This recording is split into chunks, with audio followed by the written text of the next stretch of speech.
It's a great honor to report the results from the HERO trial, a phase 3 trial where we essentially compared a once daily medication, oral Relugolix, in comparison to 3-month depot Leuprolide formulation for patients with advanced prostate cancer.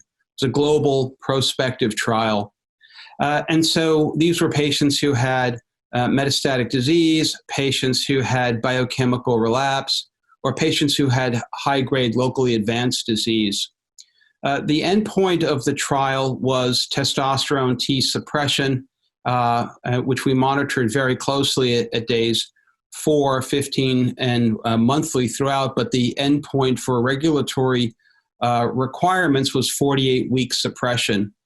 We had both a analysis of non-inferiority and superiority of the Relugolix arm versus the 3-month Leuprolide arm.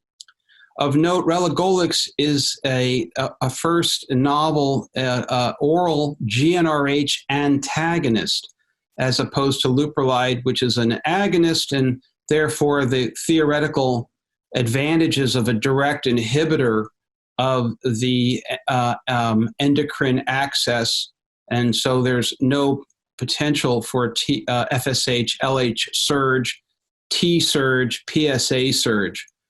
So, and those were all key secondary endpoints which we measured.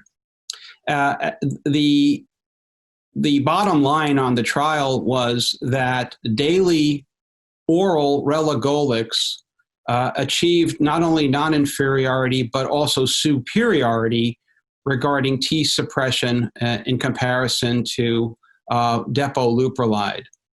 Other really key findings that we had a pre-specified analysis for was the incidence of major adverse cardiovascular events, or the acronym MACE. And these are important because many patients with advanced prostate cancer, elderly men, have comorbid conditions inclusive of cardiovascular aspects. And studies would say that upwards of 30% of men may have MACE predisposition. The bottom line for our study was that there was a 50% reduction in MACE events for patients in the totality of the trial. We had some subset analyses in patients with prior MACE history, and there was a 5-fold reduction in patients receiving Relugolix versus Leuprolide. And then finally, we looked at a subset of patients, approximately a little over 180, where we stopped administration per protocol within the trial of T recovery. T recovery is obviously, or testosterone recovery is oftentimes extremely important. Men want to get back to eugonadal levels. And what we found at 90 days after the last dose of Relugolix or the Leuprolide depot, more than 50% of men in the Relugolix arm were back to eugonadal levels of testosterone, and only 3% of men in the Leuprolide arm.